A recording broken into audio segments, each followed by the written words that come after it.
Hello again, everybody. Welcome back to the podcast, Retro Life for You, movies of the 1980s. My name is Chris Adams, and with me this week is the Corey Feldman to my Corey Haim, Oh, come on. Mr. Travis Well, Scott. yeah, I probably am Feldman. Yeah, you're he's more of a Feldman. he's the Yeah, smart ass. yeah, you're more of a Feldman for sure.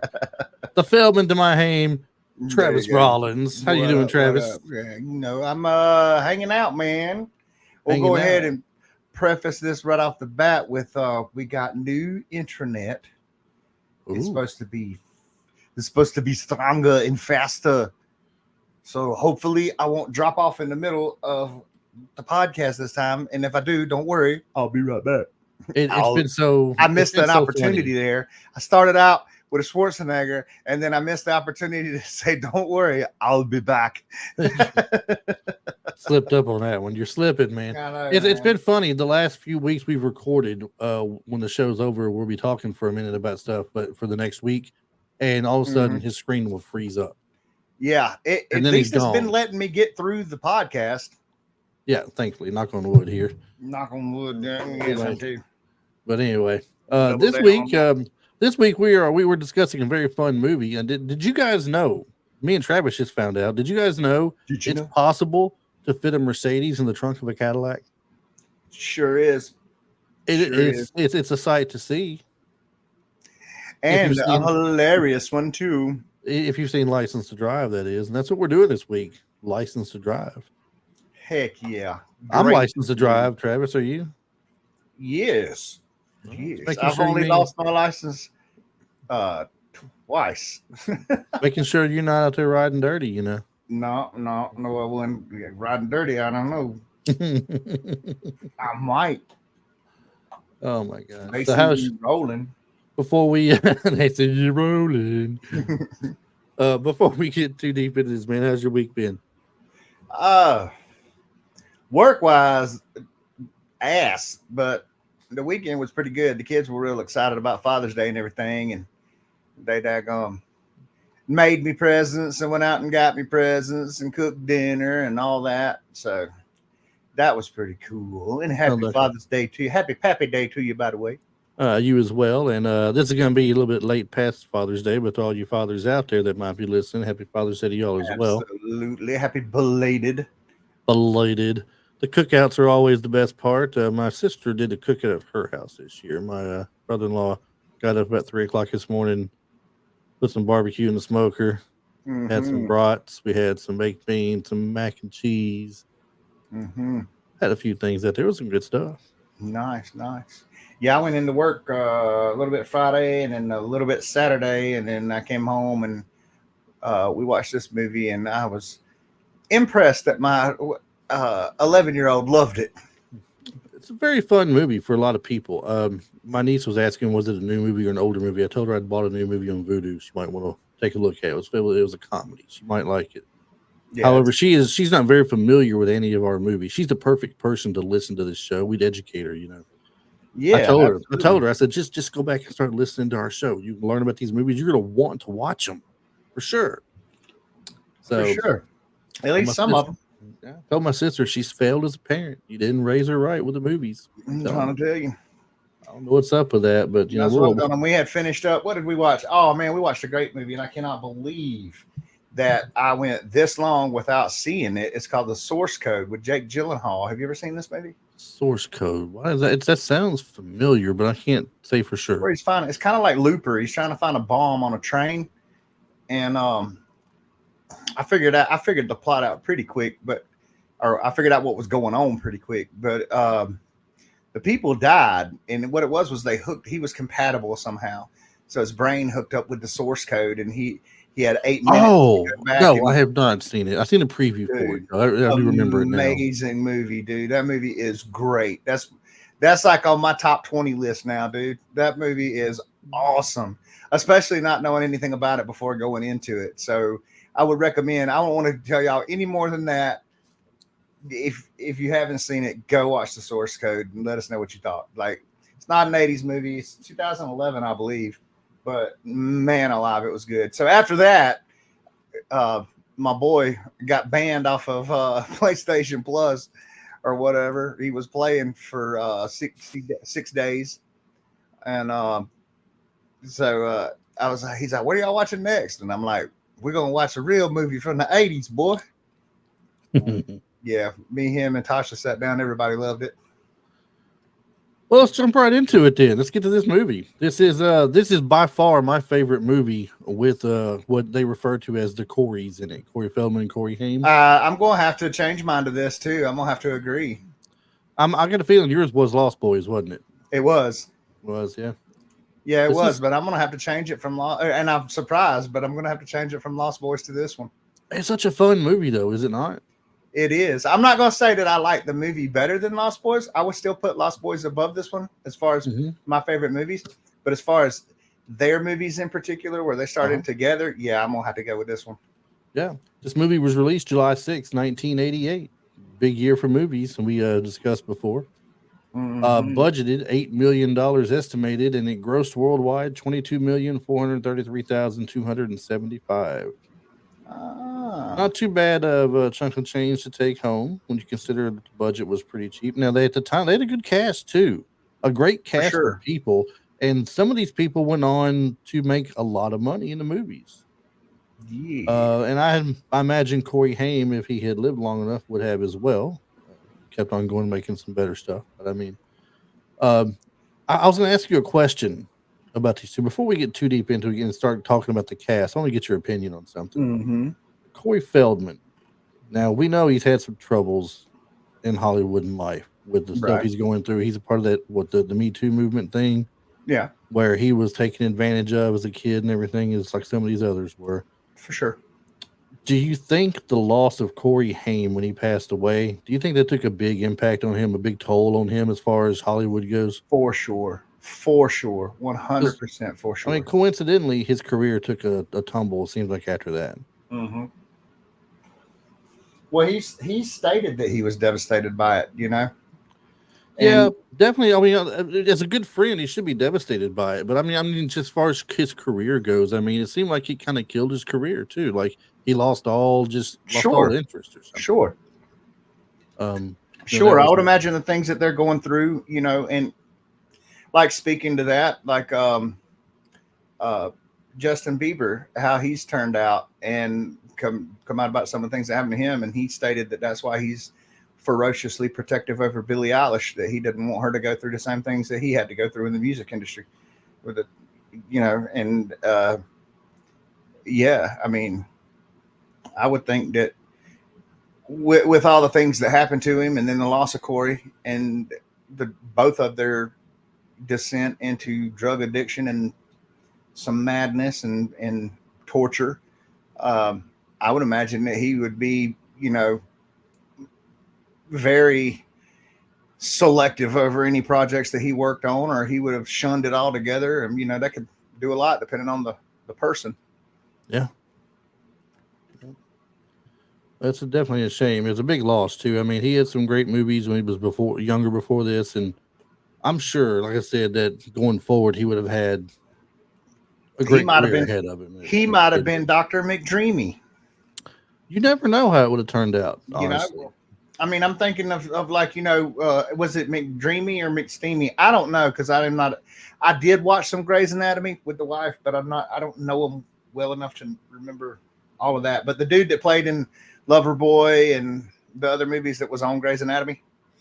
Yep. And then some of the other cats that were in some of these 80s movies as kind of teen heartthrobs that went on to do not necessarily be big blockbuster headliners in their later years, but worked consistently, and you know them from those areas. I fully believe Corey would have went on to do some stuff like that.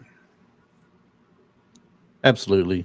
And they had a good soundtrack to the movie as well. I mean, for the movie, the music during that time frame, I recognized quite a few of the songs. Now I'm looking at it right now.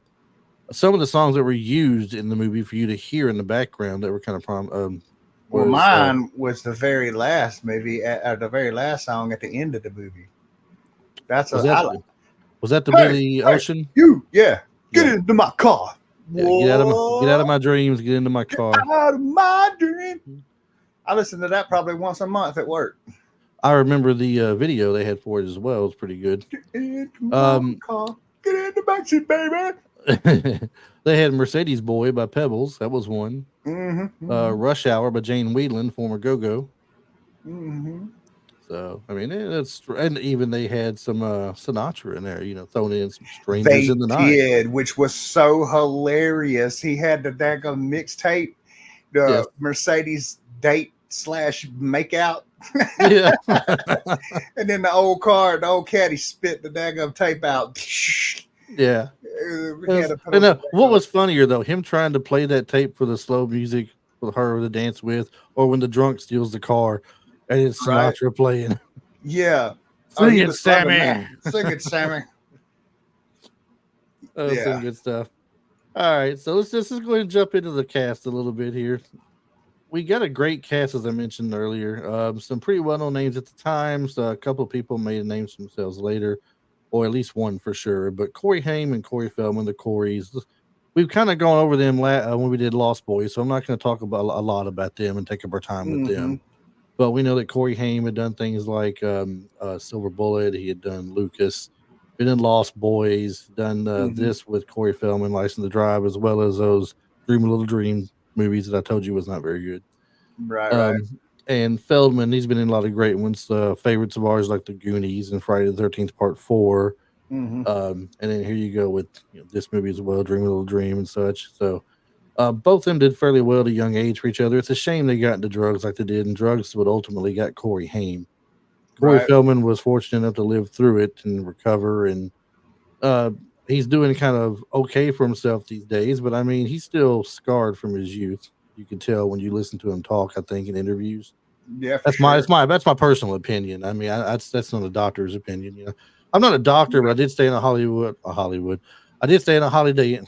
I can't even say it, man. Holiday Inn one time. I need to cut this part out. I did stay at a Holiday Inn one time. Is that how it goes? Is that the place? Something like that. Holiday Inn Express. Yeah, something like that. Something like that. Are they the ones that leave the light on for you? No, that's Motel 6. That's right. Anyway, I'm just making myself. I'm just digging my grave deeper. I'm gonna say that's just. And I'm gonna have to get me a button over here. I just made the list. No, mine's gonna go. Womp, womp. Let's find that. Cool. So Corey Haim plays the part of Les Anderson, and his parents were played by the great Carol Kane and Richard Mauser. Masseur. I think it's Masseur. I think it's Masseur. You know what was funny though too is with them being the Andersons was when I believe it was the DMV. The first time I heard Mr. Anderson. I said it out loud on the couch. Yes. I sat on the couch and I went, Mr. Anderson. Matrix flashback. For sure. You know what I love too? I know we're going to get to it. We're talking about the Coreys too, and we don't want to shove over them too bad, but we done been talking about them in the beginning of the movie too. And don't forget too that Feldman was in Meatballs 4 and what was it? Stand By Me, The Goonies. Oh, Stand By Me. I love Stand By Me. That's a criminal offense right there. Yeah, Stand By Me was a great one, man. I believe I did that. Friday the 13th, New Beginning. He was in the Gremlins. Now, he was Pete and Gremlins. Now, the New Beginning was just a brief part in the beginning, I believe. He wasn't really big in the movie, so I kind of counted. He was a flashback. He was Tommy when Tommy was 12. Oh, just a flashback thing. Okay. Yeah. So, but anyway, what I loved was, speaking of the DMV, when I realized, and it didn't take but as soon as I heard his voice and he looked over at him, I was like, last name first, first name last. I was like, Uncle Phil? Yeah. I don't believe in clipboard, son. I believe in my coffee. I believe in my coffee. Look, Uncle Phil tripped me out, man. I loved it. It's funny because before that, you see his sister get in her car, and she's got this hippie dude. Right. Oh, he's like, well, hey there. So I love to get started. Let's just go ahead and buckle ourselves up. For y'all that haven't seen the movie, the way he does it too is he comes in. She gets this hippie guy with his clipboard and everything, and James Avery throws his clipboard out the window, and he's like, "I believe in my coffee," and he set it up. He said, "This is a scalding hot cup of coffee filled to the brim." So he's like, if you don't spill coffee, you pass. If you spill my coffee, you fail. As simple as that. But then he proceeds to take him in like rush hour traffic on the freeway. Stop at the top of a hill. Oh my God. He stopped at the top, dude. And it was so Dude. funny too, because my son was like, why is that a big deal? Because I was like, oh my God. And he's like, why is that a big deal? And I was like, dude, I was like, he's sitting on a steep hill in a straight drive with a cup of coffee on the dash, and those people pulled up on his bumper. So as soon as he goes to let off the brake, the daggum car's going to roll back. So then he's got to give it some gas, and when he lets the clutch out, it's hard to do a soft start like that. But yeah, that whole thing.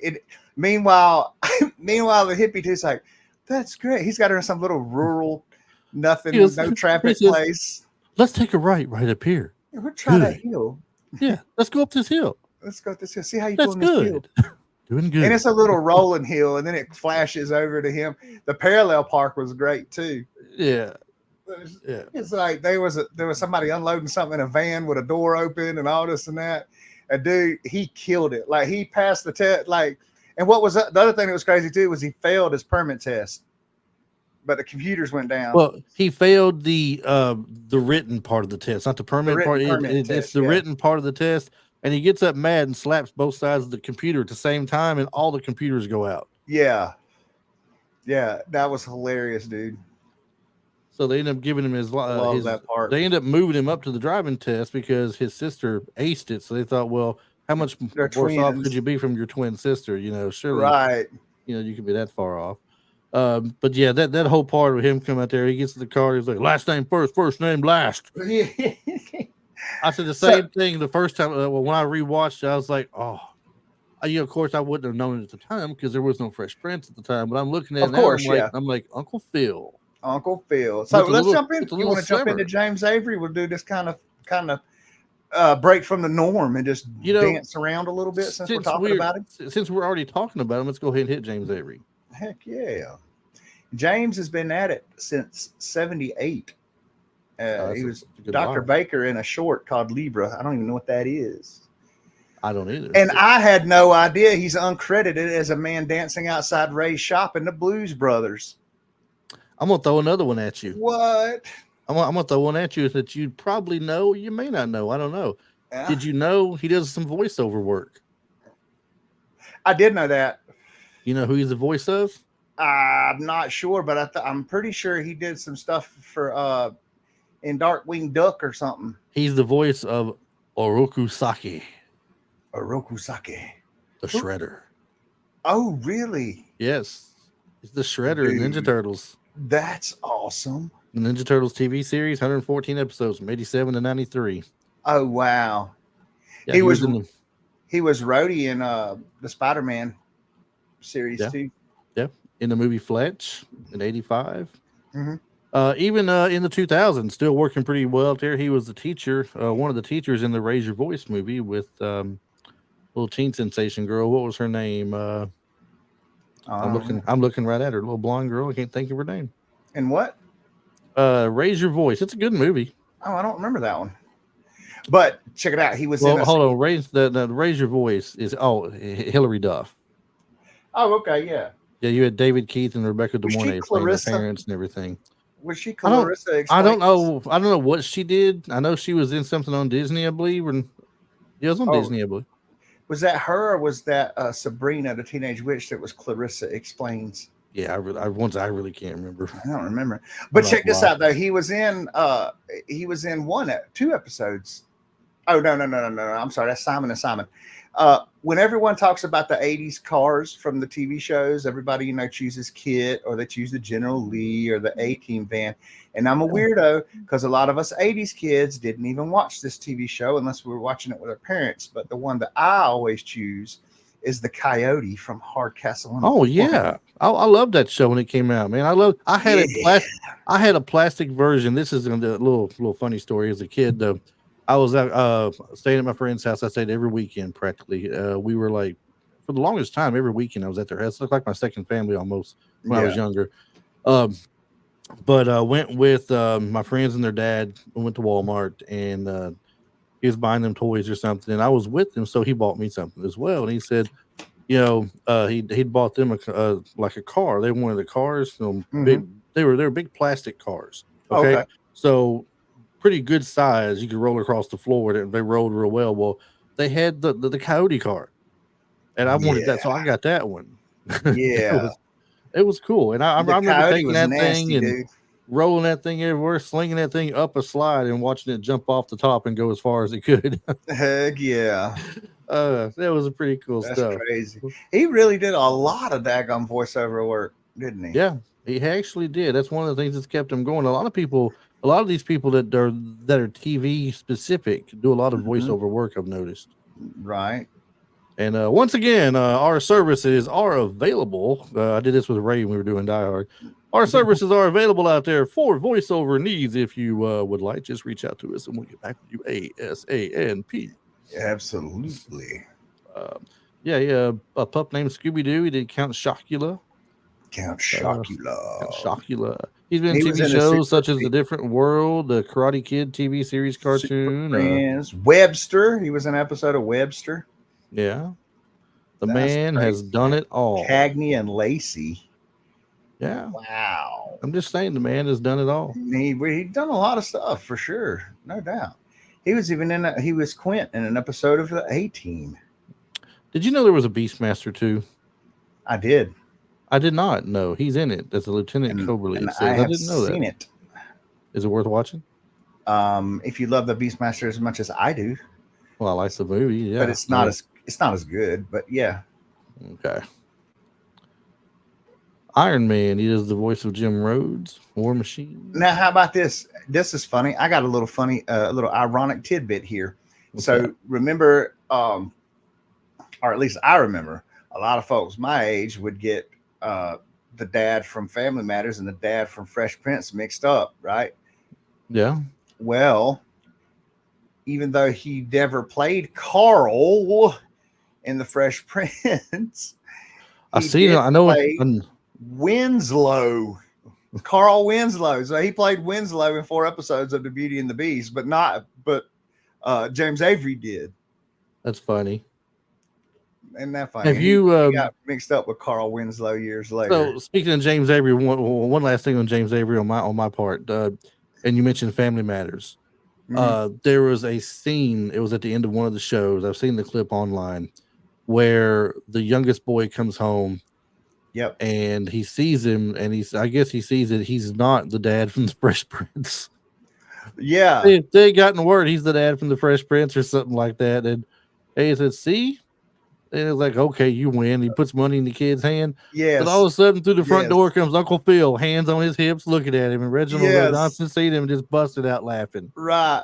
And it's like, oh my God, it's him. It seems like there was an episode where they did like a little crossover thing too, like where he was, because he was the judge. He was a judge when he was Philip Banks. Uh-huh. It seems like they did another little crossover too, where Carl was a cop and he was a judge. You know what I'm saying? Like they did. Right. I can't remember, but it seems like they did a crossover for each show.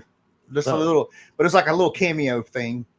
And that, let's see, that would be amazing on its own because one was an ABC show and one was an NBC show. Yeah. You don't usually see that happen if Right. I don't remember. I don't remember it personally. It don't mean it didn't happen, but I don't remember it myself. Yeah, it seems like, and I may be thinking of the episode that you're talking about. Could be. I don't know. He just showed up at the end of the show when the credits are rolling, and it was just hilarious. So, all right, we'll move on to the parents. Then Carol Kane was the mom, Mrs. Anderson, and she's she's known for some things like The Princess Bride, The Pacifier, Adam's Family Values, The Scrooged. She's been in quite a few things. She's had a great career. And I thought she played the role very well. She's responsible for one of the funniest parts in the movie for me. And I'm going to save that to the end when I ask you what your favorite part of the movie. I'm going to save that to the end. I won't talk about it right now. But she's responsible for my funniest part of the whole movie that I liked. Made me laugh the most. I got you. Do you know she was in 10 episodes of Gotham on the TV series? I don't remember that, but I'm sure if I go back and watch it also, I'll spot her and point her out. But In Gotham. Gertrude, I guess this is maybe it's supposed to say Coppelput. I don't know. Capelput. Cobblepot. It's not Cobblepot. I know what that is.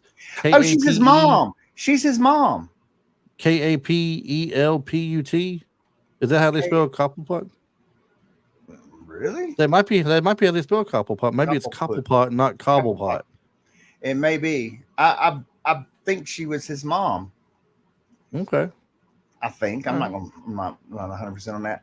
It has been a minute since I wish they had kept that show going. That was such a good show. I think they could have gone a couple more seasons with it. They did. Yeah, they that was didn't. one of the best. Went a little into the villains because they could have done.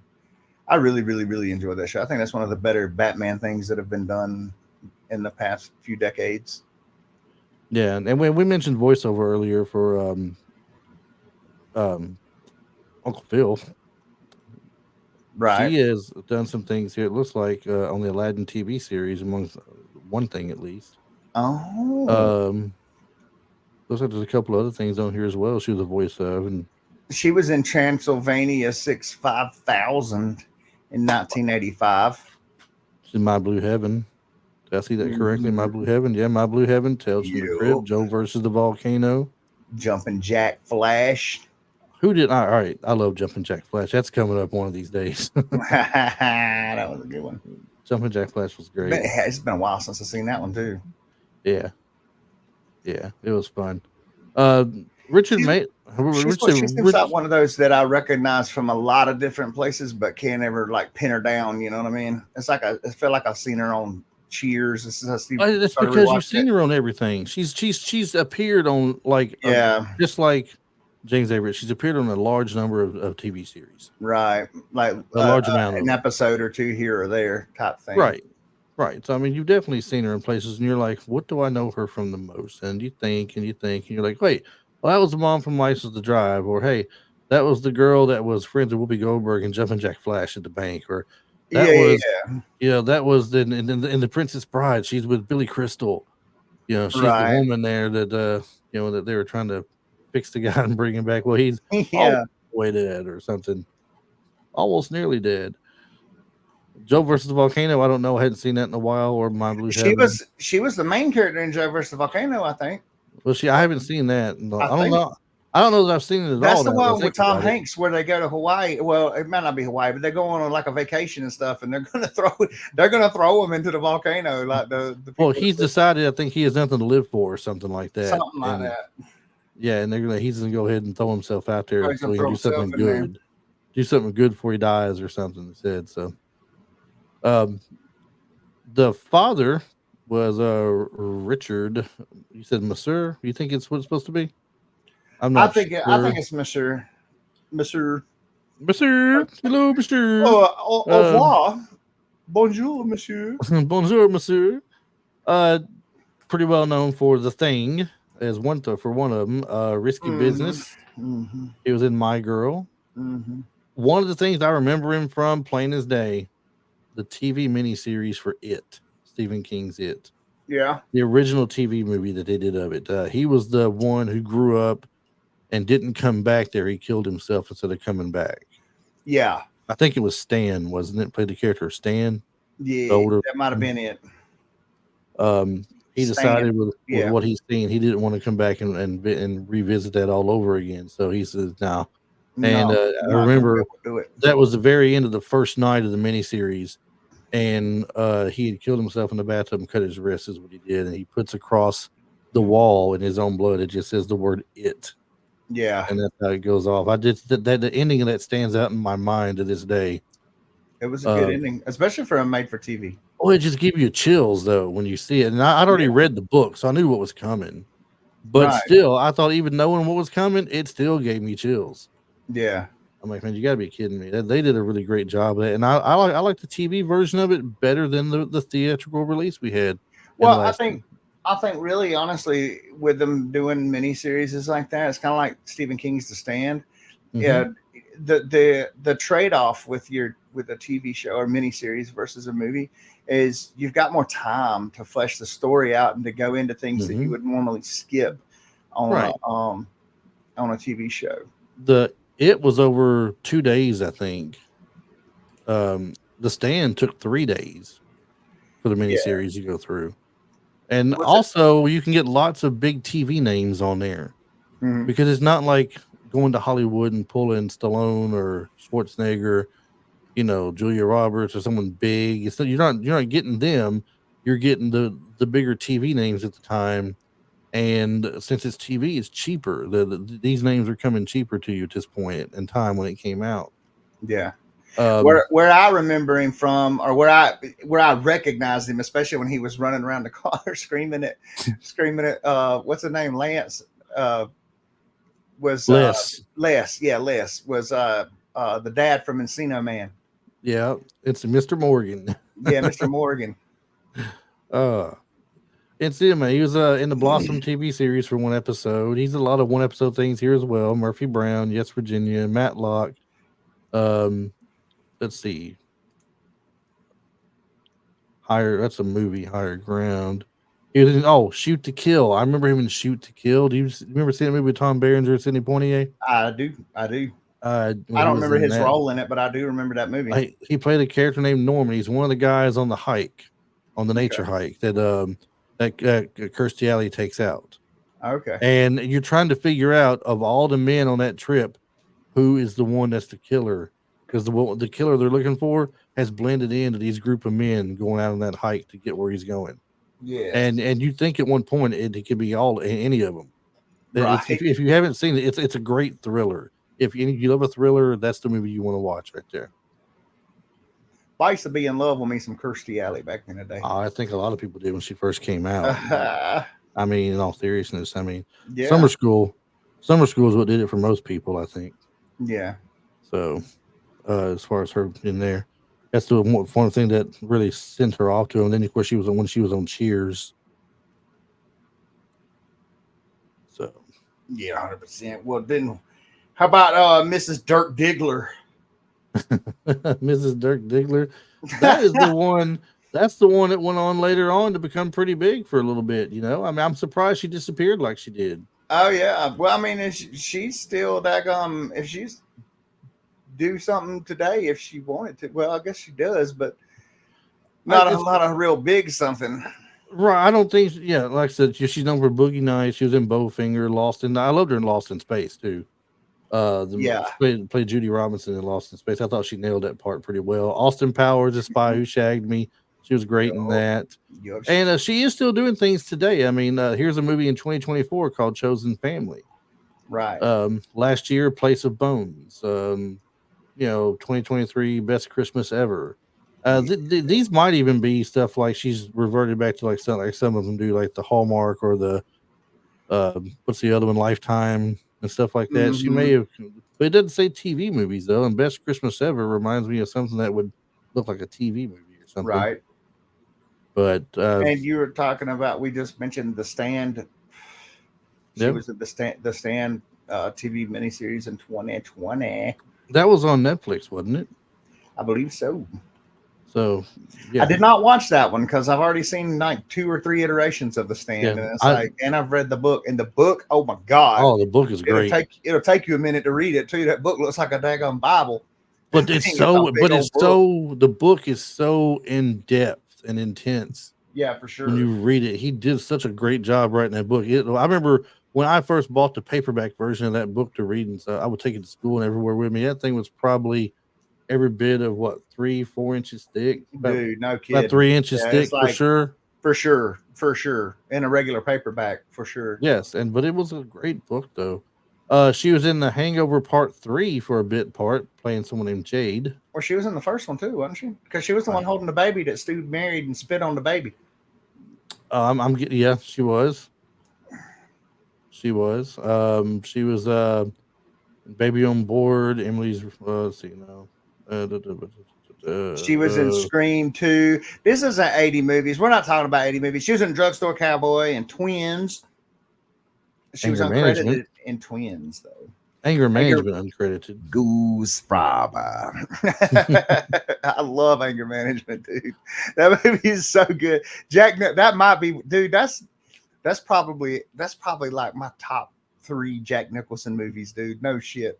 He was so funny in that movie, man. The way and the smile, like the one that everybody does on the meme now, is always like, And you know, shaking his head, yes. Oh man, her first movie was License to Drive as far as major movies. She had a TV movie called Student Exchange, right, right. and her first appearance was in 2 episodes of Growing Pains, playing someone named, I guess, Cindy and Cindy. Samantha.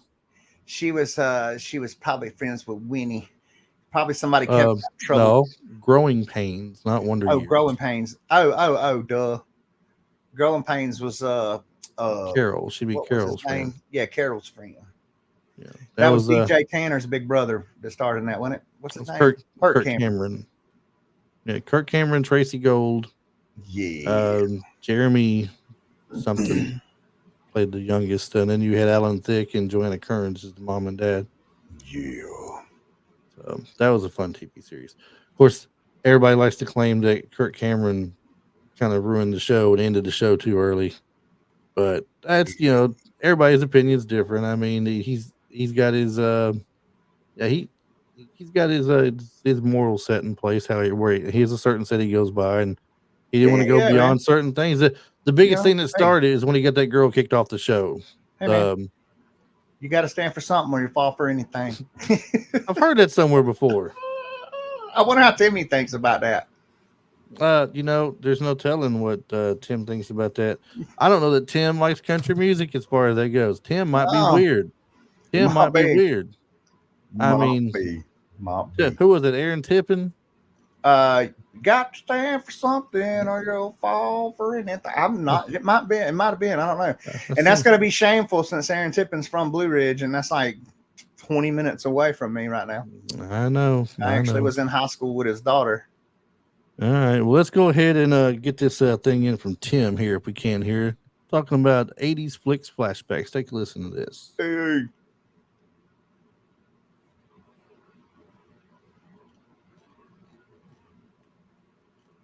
All right, that's 80s flicks flashback with our friend of the show, Tim. Great podcast. I'm gonna be on several of his episodes coming up around July and August. I think about 3 of them we're gonna do, unless something happens where I can't make any some of them. But looking forward to it. I think Cyborg is one of them. Oh, cool. King of the Splits. King of the Splits. Talking about that. Yeah, Cyborg is one of the movies that most people consider one of his worst too. That I like a lot. I do believe he's going to be doing the one we did, Six Pack, as well. I think I might be sitting on that one. So Six Pack was a fun movie, obviously. Yeah, Six Pack was pretty good. What was your favorite Heather Graham movie? I mean, would you say this one was, or are you going to go? I'm gonna go with Hangover, man. Hangover. See, I was going to go with Austin Powers, the Austin Powers movie she was in.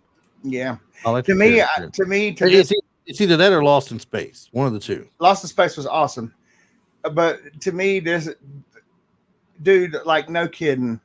I may not count The Hangover as my favorite comedy, but I have never watched another movie for the first time ever that made me laugh as much or as hard as the first Hangover movie. I've never seen anything that hurt me. Like, I was cramping. I literally fell off the couch when Stu spit on the baby. Like, I've never seen anything that was just that hilarious on my first watch. Yeah, it was a funny movie, no doubt. Do you remember the sister from the movie? He played his twin sister, Natalie Anderson. Nina Semesco. Guess who her brother is? Semesco. Guess who her brother is? Who is her brother? It's Charlie. You got pals. No way. Casey Zemesco. Oh. Yeah. Well, that's pretty cool. Yeah, she's been in some things. I looked her up earlier just to verify if she was related to him. That last name stands out for sure. Yeah, no doubt. I think she has 2 brothers that act. I think one of them was on Charmed at one point. Okay. For a small role. But nothing else I really know her from other than this. I mean, nothing I've watched. Airheads. Really. Was she in Airheads? Yeah, she was Susie. Okay. We going down here. We talked about James Avery. I wanted to bring up this one guy. He's kind of like one of them. I like to refer to him as spot actors. Is it Grant Heslov? No, it's not Grant Heslov, but I know him from. The thing I know him from Argo. was Dante's Peak. Dante's Peak. Yes, yes. Coffee, coffee, coffee, coffee, coffee, coffee, coffee. Yeah, he produced Argo.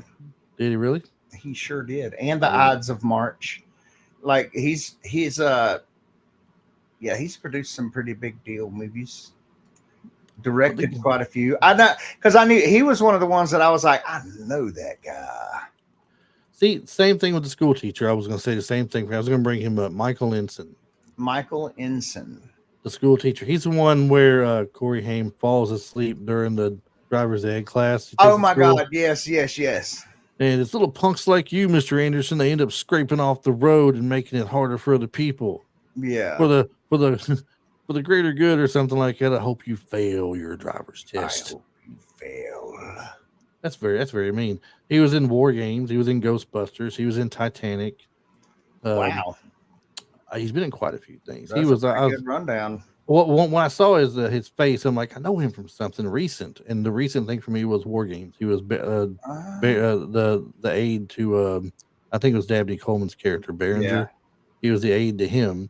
He was one of the TV newscasters on the first Superman movie too. Was he now? All right. That's cool. I did not remember that one, but that's cool. He was the hotel manager in Pink Floyd The Wall. Yeah, I saw that listed. That's pretty cool. Mr. Mom. Yep. A lot of TV series. Speaking of Hardcastle and McCormick, one more time. He was a waiter. That's a huge role. Huge. Anytime you can get on Hardcastle and McCormick. But just now. This is funny. The A-Team TV series, he played a cartel leader. Does he look like? Does he strike you as someone who could play the role of a cartel leader? No, but neither did the bad guy in Commando. He was more convincing. Maybe Dan Hedaya. He was more convincing. More convincing for sure. Yeah, but he's been in all the good ones. I would see him more as a cop, though. I would think he would be a narc. You would think, or like in Three's Company, he played a doctor. Yeah, it says here, staying elsewhere. You said Mr. Mom already. He was in Voyagers, TV series Voyagers, for an episode. That was like Sliders before Sliders was a thing. Right. War Games, Heart to Heart. Gosh, Mr. Belvedere.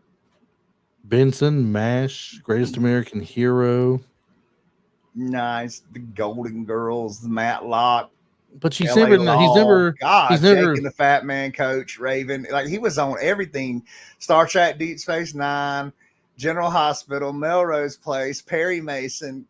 Like, dude, are you kidding me? This dude's been in everything. A leading man, never the leading man role. Yeah. Always the bit parts. He's a working actor. Dude, basically. He was Lloyd on the Wayans Brothers. Mm-hmm. What? Dude, this guy's been in everything for real. Third Rock from the Sun, 2 episodes of Friends. That's crazy, man. He really has been in a ton of stuff. Yeah, definitely making a ton. He was the butler in Batman Beyond. It don't say Alfred, it just says Butler. So the X-Files, Just Shoot Me, Judge and Amy. Dude, golly, it just keeps on going too. Like, oh, he was Daniel in Bringing Down the House, man. Was he? Yeah. Remember the one with Queen Latifah? Yeah. And the dad, I know his name, but the dad from American Pie, Eugene Levy. Yeah. Yeah. Yeah. Points are out the windows, and she got me all twisted up in the game. Yeah, we talked about that a couple weeks ago. Yeah. It's hilarious. Oh, he did a voice. He did a voice in one of in a video game that I played that was really, really good. It's called White Knight Chronicles. That's pretty cool. I haven't played that one. That is pretty cool. Of course, then again, you know me, I only play one game anyway, so I'm a fuddy-duddy with the games. I got one and I'm done. Oh, fuddy-duddy. Fuddy-duddy. World of Warcraft. That's the way to go right there, man. You're going to be a nerd out there. Nerd out on WoW. That's right. Yeah. If you played, hey, if you know, you know. If you played, you understand what I'm talking about. Right. Once you start, it's like Pringles. Once you pop, you can't stop. Once you pop, you can't stop. Let's bring up Grant Heslov real quick then, because Grant was one, like I said, like I recognized him, even in his younger age in this movie. Yeah. And this dude, he's another one that's been all over the TV, but I realize now where I recognized him from. What's that? and it was, if I can get it back because I can't remember his name in the movie. He was Facile in True Lies. He wasn't. Oh man, Yeah, that's where I recognize. And he was Richard in Congo. So like, there's a couple of different ones that I the guy in was True like, Lies. okay, He's the good guy in there with the camera. He's got right, the gun inside of it. right, yeah. Yeah, yeah. But he's been on tons of stuff, dude. He was on, he was on Johnny Loves Chachi. Johnny Loves Chachi.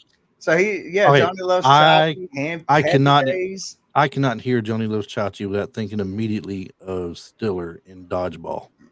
Oh yeah. Ben Stiller. Remember in Dodgeball, he hits the nerd kid right in the face as he's staring at the girl, and he's like, "Johnny Loves Chachi." yes. That's hilarious. There's one I hadn't seen in a while. Old Mama's Family, Matlock, Twilight Zone, Facts of Life, Happy Days, Family Ties, Hardcastle McCormick.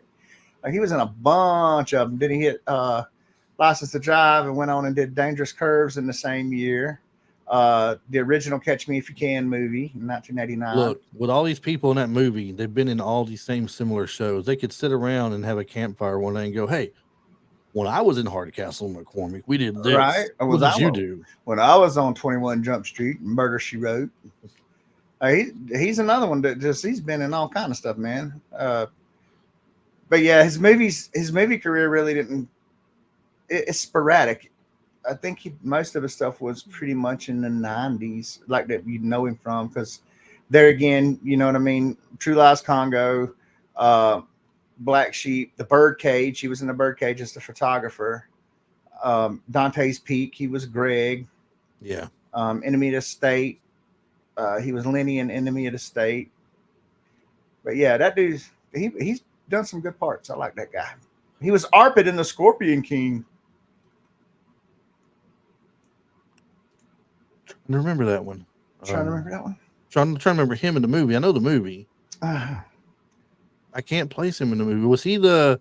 Was he the thief that gets away and doesn't help the Rock's character at first, and then the Rock turns around and helps him after all? And I think he might have been the thief. I'm not sure. Did you know in this movie that 9 Cadillacs were purchased for use in this movie? Really? I could see it because they did some damage to them caddies, boy. Yeah, they did. They tore them caddies up, man. This movie was so much fun, dude. Like, truly. And I'm going to tell you what, another thing that was funny about it, too, is when he starts rolling it out the garage, and Connor was like, "What's he doing?" I said, "He's getting it out in the street. Murder's got to get it out the garage, man, because if he cranks it up inside, his parents will hear it." And Tasha's just looking at me. She's heard quite a few stories about Connor's dad stealing cars back when he was a teenager. We had a big old 1984 Buick the Sabre, and what I would do was I would roll it out, crank it up about halfway down the driveway, and when I'd come back, I'd come in pretty hot. We had a long dirt driveway. Well, I'd come in pretty hot, cut the car off, leave it neutral, and let it roll up into the back into the parking space. Man, I cut that thing off too early one night, and dude, holy crap! Like, I'm trying to push it up into it. I got it pushed all the way back up behind the house, but then I couldn't get it over. It was a slight hill, but I couldn't get it up that hill to get it back in its parking space. So I left it sit. I just left it sit, and I was out. I had nothing else left in me, man. I was spent. And I'm like, God Almighty, I'm gonna get caught. And I was like, but I can't. Would you rather not start it up and take the chance on getting caught and put into place versus getting caught for sure in the morning? though? No. Because I would have been like, I don't know. That was my plan. I don't know. Yeah. No, it wasn't me. I don't know.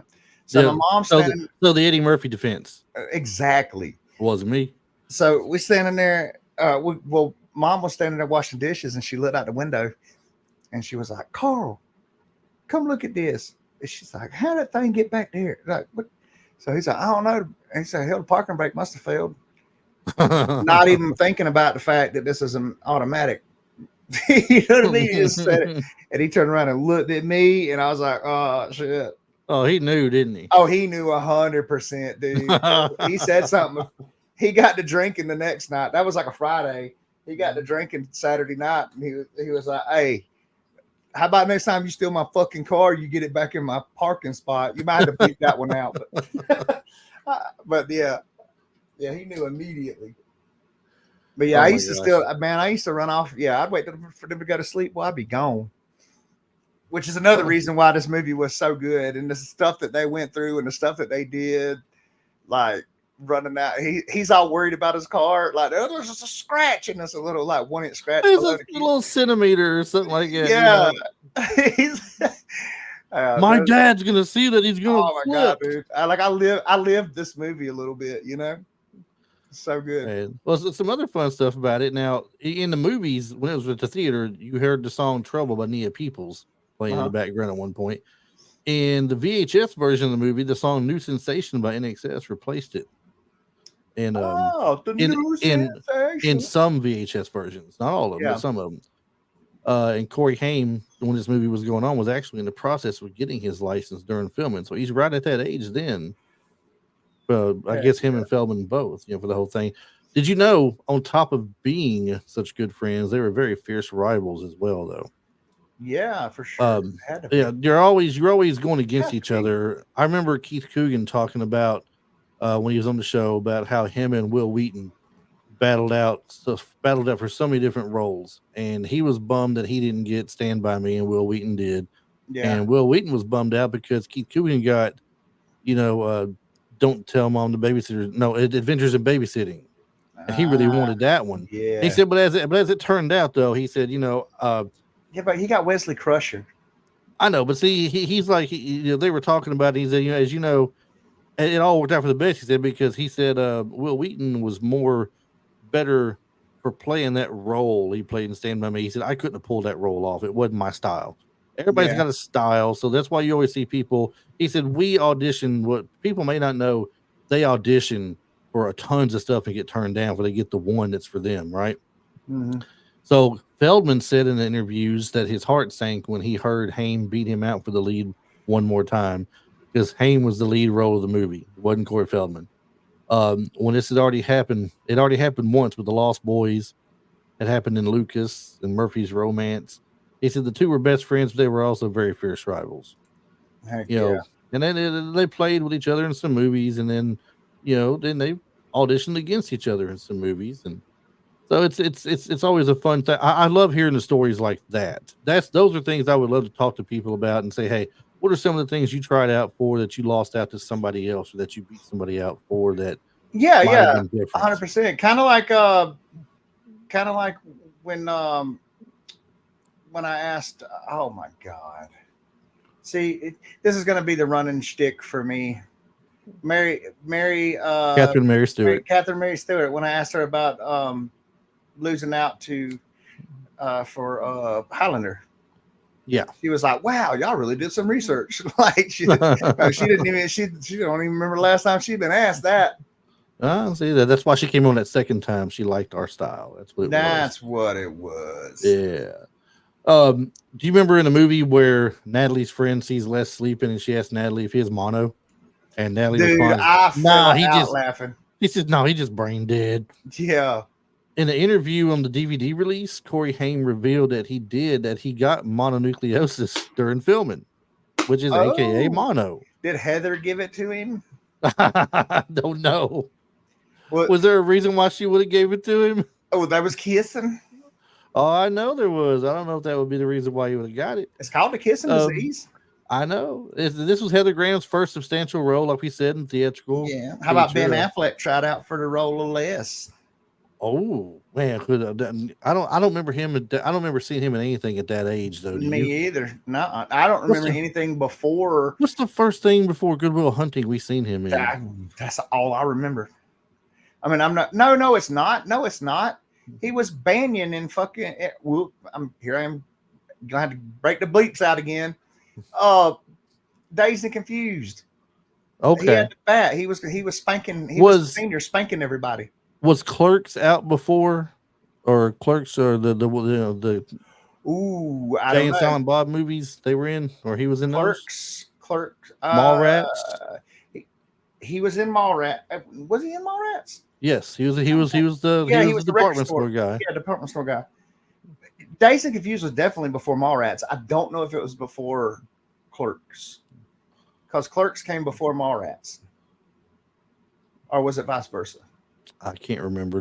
Well, Clerks was before Mallrats. Yes, I thought so. Clerks was his first movie. So, Clerks, Mallrats, then Chasing Amy, and then then I think Jay and like Silent Dog, like Bob.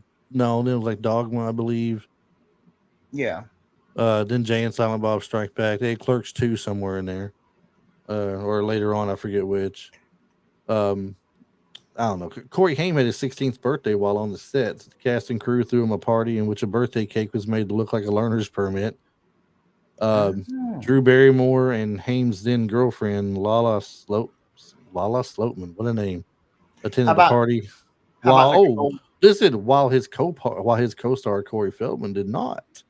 Oh, Little this one's trouble pretty to trouble. wild. The woman in one of the posters in Dean's room is Nicole Brown Simpson, ex-wife of OJ And whose room in Dean's. was it? So it wouldn't have been the one that Corey taped Mercedes That's picture what I was of about her. to ask. Was that the Yeah, it picture? wasn't. That's why Yeah, I asked you who again to make sure I had the right one. yeah, Man, Corey Feldman. Oh, Corey Feldman, like I said, also auditioned for the role of Les. He lost out to Corey Haim. right. Corey Haim improvised the moment when Les faces his dad and jumps for joy after getting Mercedes in the car. You know what one part I loved, and it's funny to me too that I said that to my wife right as it happened, and here I am, I, seeing it in trivia, and I can't believe I didn't bring it up earlier before I saw it in trivia because that would have been funny. But when Feldman, when Dean is banging on the hood of the car, he's like, "Don't worry, my parents are like vampires." I was like, Yeah. "Oh!" And Shout out to the Lost Boys. shout out to Lost Boys. That was awesome. The drive-in they went to. What was it called in the movie? Oh, Art. Archie's Atomic. That's it. Archie's Atomic Drive-In. Here I'm looking at. Well, I should have known. I'm looking at it right here. Archie's Atomic Drive-In was a former Johnny's Broiler. It used to be called Johnny's Broiler at 7447 Firestone Boulevard in Downey, California. So for those people out there who are the ones like to make the trips to see movie sites and movie recording places, there's one for you. It won't look the Did you same obviously anymore. right? How about this one? And I don't think this movie. I feel like this movie would have probably. I don't know. I don't think it would have been a flop if he did that, but it would have been just too much. John Hughes was considered to direct this film, and Oh, it's this is not a reported. John. This is It not a was John Hughes reported. movie. It was reported that he would have cast Anthony Michael Hall as Les and Molly Ringwald as Mercedes. That's It would he not be was the real same movie, big. dude. He was I real big know. on both them at the time, so that's not Well, I could. surprising. Anthony Michael Hall could have pulled off Les for sure, but I would have hated Molly Ringwald as Mercedes. Yeah, I don't think it would have worked out. Mercedes is a name. All right, I'm gonna get some hate for this probably, but and I'm not trying to be drawing any hate or anything to it, but it's a running joke over our years of growing up when a parent names their daughter Mercedes Mm-hmm. or what's another one? Porsche. Oh yeah, sorry, stripper names. Okay, we all laugh say they get named a stripper name. The mom named her a Yeah. stripper name for crying out loud. What's up with that? You Right. know, don't do that to your kid. Don't do that. Be good. Pick But up the she did spirit. not fit the role of someone who would be named Mercedes. Well, not only that, I don't see Molly. If I see Molly Ringwald, if I'm gonna name her after a car, she looks more like a Volvo. Yeah, well, there's another one we can mark off of our list for doing any future shows. Molly Ring But Molly Ringwald. Hey, at least I got her name right. I was about to say, at least I was about to do the same thing though. I was about to excommunicate us anyway because I was going to be like, I just don't. Molly's more of a little snotty brat than she would be like cutting loose, drinking a bottle of champagne on her own and getting drunk. You know what I mean? I don't think she would have played that very well. Yeah. Did you know that now the sequence with the drunk driver is a funny sequence in the movie. For sure. The sequence with the drunk driver and the ending with the grandfather were both added in the reshoots later on. They wasn't a part of the original when they Yeah. were done filming and everything. the scene with the grandfather. When I'm gonna go ahead and just bring this up. If you haven't seen the movie, I'm sorry. Spoiler alert if you don't want to know the very very ending of it. So you're hearing it right now. Spoiler alert. Spoiler But alert. the grandfather comes back and he's knocking on the door. And they don't want to answer the door, and they're like, "We should let him in." He's knocking on the door, and the father's like, "Yeah, but I don't know, you know." And he's like, "Well, wait, I know my dad. He ain't seen the twins in a while. He hasn't seen this or that. Yeah. He's not gonna He- say anything about the car at first. He's yeah. not. He opens the door and he's like, "Where's my caddy?" You Yeah. know. And they get to talking and they show him the Cadillac. First off, the father hides behind the son and goes, "It was less. It was less. He Yeah. did it." And he shows him the car and he goes, "What is that?" They're like, "It's your car, Dad." And he just starts laughing like he's losing it. And then Right. he said, "What's so funny?" And then he turns around and says, "Well, I had a little trouble with your car too." And his It a looks tow dang truck near the same. the tow truck pulls up. It looks pretty much like it's been something dropped on it too or something. It looks terrible. But the one with the and then the drunken was a funny part all through Yeah, that. and then then the dad said, he said, you know how you wanted you wanted that BMW? Well, here you go. And if you hadn't seen my caption yet, he says, Mercedes pulls up in her VW and honks the horn, and it's like the old Rabbit or Jetta or Passat, pretty tricked out. But he goes, no thanks, Dad. I already have a Mercedes. Yeah, I got a Mercedes.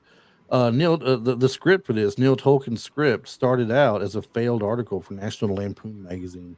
Right, right. Wasn't Christmas all the vacation movies all from National Lampoon's magazine basically, I think so. or was it just a Christmas vacation that was a I'm not failed? sure. I'm not sure on that one. You got me on that piece. Yeah, I'm not positive You know what I myself. thought was weird about this movie though? Like, What's there's that? a perfect opportunity to be like, Dad, what was the sister, Natalie? Natalie got arrested at the protest, and I went to save her. I was like, that's what I would have done. Yeah, that And how when the hell Les did she get out of jail if she was underage? I don't think she made it to jail. They didn't arrest her technically. They just pulled her and the boyfriend away. Okay. I don't think they got arrested. When Les is taking his road test, the song playing in the background, did you notice it? I don't recall it. So when Les is taking his road test, the song playing in the background is Jazzy's In the House, written and performed by DJ Jazzy Jeff, which is Jeff A. Towns, and the Fresh Prince Will Smith. James Avery, who plays Les DMV Examiner, would later co-star with Smith and Towns in the sitcom The Fresh Prince of Bel Air. There you go. Corey, now we were talking about Corey Feldman and his trouble and everything, right? Corey Feldman had a documentary about being exploited, abused, and molested by the Hollywood system Hmm. when he was growing up. Um, Something that says "Truth: The Rape of Two Coreys" is set to come out late in 2019, so this has already been out. Much of the action focuses on behind-the-scenes production of this movie, as well as 1987's Lost Boys and how he and Corey Haim were treated. So, if you're interested at all to see the type of things that Corey Feldman and some other child actors and actresses had to put up with. He's got a good documentary out there explaining some things, but the exploitations and all. That's one thing for people to check out if they're interested in. Um, see, Corey Haim said that while he liked the film, he was bothered by seeing his habit of keeping his mouth open in many scenes throughout the movie. No one likes to see their own cell phones on camera on film. It's like no one at first when we did this podcast, I hated editing the podcast Yeah. because I hated hearing my own voice go. No, I love mine. I just you're like, I love some me. Let me tell you about I it. love me. No, what I love about mine is how high pitched and country and feminine I sound, and then I can do all of these dang voices and Hey, I mean are go into. are you one of those Gotta, people are you one of those people I that thinks you even have have no a decent. accent? I know, right? No, Listen, oh no, I know listen, I got an accent. listen. You're like one of those guys like I ain't got no accent until you hear a recording of yourself, then you sound like a bale of hay. No, no, I know I got an accent. I know I got a unique accent too, being from South Carolina, because that's what everybody that moves out here. We've had a flood of Californians coming in, but anyway, Oh, that's everywhere here, man. Tennessee's got it. yeah. Florida. Hey, Well, Florida, when I was in the panhandle there in Panama City, they were coming in buying houses right and left. And at first, if we had jumped on it and sold our house 3 months earlier, Yeah. we would have made an extra $100,000 on the sale of our house. There you go. We waited too late by putting the effort into fixing some things up and not paying someone to do it and doing it ourselves. Yep. We took a little bit too long, and we lost about $100,000 because the market had dropped down just a little bit, where there wasn't as much interest because the people coming in buying them were selling their homes in California for like what $500,000, $800,000, $900,000, $1.5 million. They're moving out of double wides at a $500,000 double wide, and Right. they're moving somewhere else and And buying they're land coming and to- everything else. Buying land, buying 3 and 4 bedroom houses. Like our house was a 3-bedroom, 2-bath with an in-law apartment on the end. Yeah. It had it had a storage barn with a lean-to built onto it, and a one of those outside buildings that I had fixed up and finished off and everything. That was my little man cave area. Yeah. It had a lot of nice stuff for it and everything. And but we lost that by waiting too long on it. But yeah, they're going everywhere, man. Yeah. Everywhere. Well, before I forget what I was about to say was that they had told me that a lot of people out here are like, so where are you from? And I'm like, what the fuck? What do you mean? Where am I from? I'm from here. And they're like, dude, you don't talk like you from here. Like but I guess it's because of me being, in the streets and growing up with all the ethnicities, and you know what I'm saying? Ethnicities. Are you trying to say you have some ethnicity in your voice there?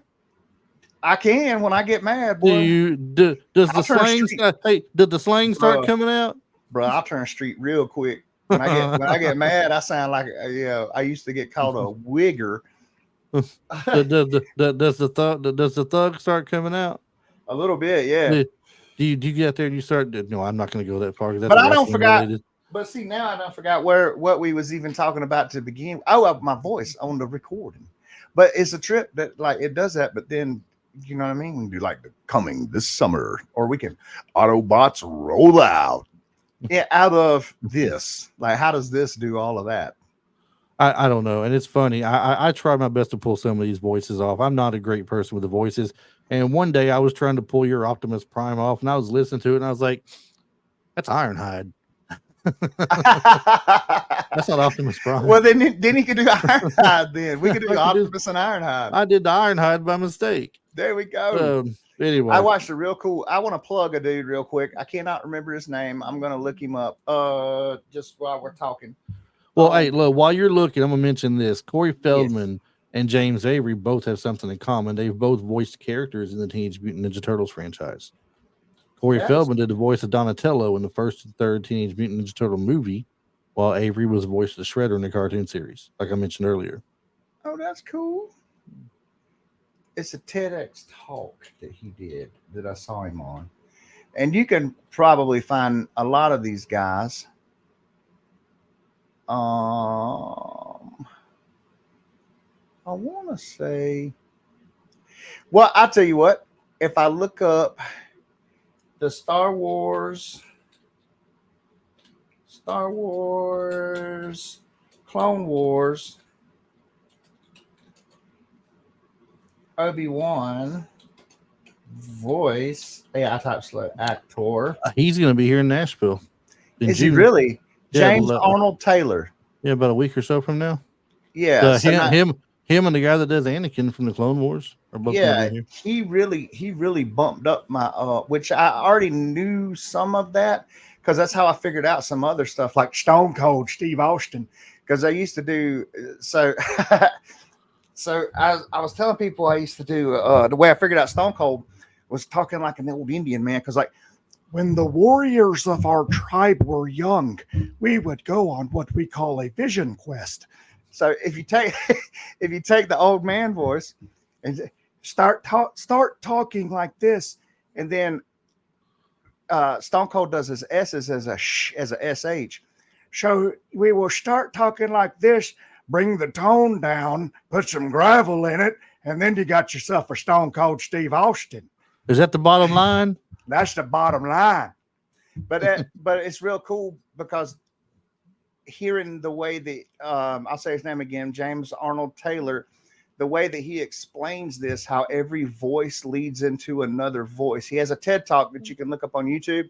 And I would, even if you're not trying to figure out how to do voices, it's entertaining as all get out. This guy does like 100 voices, man. Like you'll be amazed at all the stuff he does. But yeah, it's totally worth watching and educational. That is awesome. When the show's over, you're gonna give me a link. You had to send me the link here, or tell me where to go again. And inspirational. Two quick things I'm gonna bring up about the little tidbits, and we're gonna go to our favorite parts because we're over our time as it is anyway. But this was a fun movie to talk about. It's hard not to go over.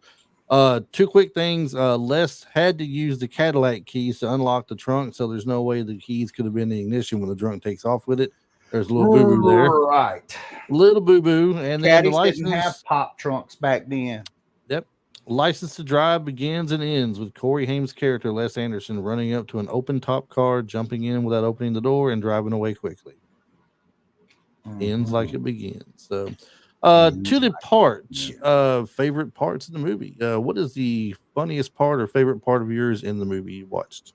Okay, I'm not going to say it's the funniest part, but it is my absolute favorite part. And it's at the very beginning of the movie when after the party where Mercedes is like, oh, this is my date.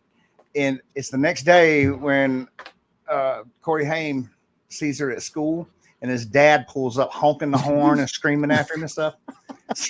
It's Papa. It's Papa. And he's standing right in front of her. It's Papa. Like, oh Les, my God, dude. Les, where are you going? Dude, you talk about dead inside. Oh my God. Oh, so you can see all the air come out of his sails right there. Well, that's not my favorite part though. This is leading up to it. He runs around the corner and ends up his dad picked him up early. He was picking him up early because he was going to let him drive. Well, then they see Mercedes walking down the road. And he's like, Dad. He's like, please. So he explains to his dad that Mercedes is the girl of his dreams. So his own dad, played ultimate wingman and got out of the car and was standing there holding like 3 packets of diapers and a bag of something. He was supposed to grab Mercedes, take her like 3 houses down and come back. But he ended up taking her way off somewhere. Dad's walking down the street sweating. But that was my favorite part though, because when his dad played wingman, and he was like giving him the thumbs up, like, yeah. He's like, I just love the fact that his dad was his wingman. And then what was before you do it though, he says, you see that girl? That's the girl of my dreams. He's all, I get it. Then he's like, let's give her a ride. yeah. He didn't know he was asking him to get out. He's like, let's give her a ride. Yeah. I love the fact too that his dad, like, every time he turned around, his dad forgave him. Like when he had to drive in reverse, and he's like, where'd you learn how to drive like that? It's great. What was your favorite part? Oh man, to me, it's the funniest part of the whole movie. I mentioned earlier, Carol Kane was a part of it. They're at the dinner table, so all of them are a part of the scene. Mm-hmm. The younger brother, the sister, and Corey Haim, and then the mom and dad. And he hears the horn honking, and he gets up to leave, and she's like, "Up, sit down, mister. You're not done." So he's like, "Okay." So he sits there, and he's been trying to finish dinner, and all of a sudden the horn stops honking, like honk, honk. Honk, honk, and he's like, and it's nonstop. And he's just sitting there. Corey Haim is just smiling from ear to ear while he's eating the food, and the mom is trying to ignore it. And finally, she gets tired of it, and she goes, "Get out, get out, get out." That's enough. And then they pull up, and they get dropped off at the party by Corey Feldman's mom, and they're like, "Oh, duck down, duck down. We can't. No, mom, you got to stop right here. We can't be seeing you dropping us off like that." So yeah, I think they get it made in the little smarty pants, little punks pull up in the muscle car, like, "Hey boys, does your mom take care of your Pampers too?" Right. Something like that. But yeah, the part in the house where he was laying on the horn and won't quit, it cracked me up. No doubt.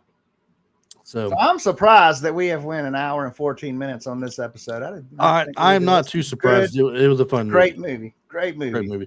But we are at the end of things here, so we're going to go ahead and close things up.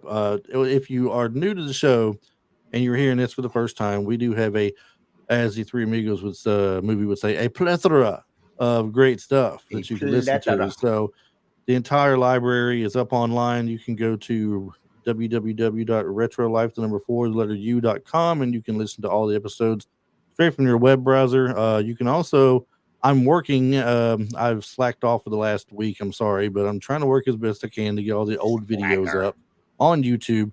So most of them on that website I gave you, you can go to the show notes. You can watch the video that we're doing like right now, or you can go to our YouTube channel. Just go to YouTube and search Retro Life 4, which is number 4 YOU, and you can find us on there.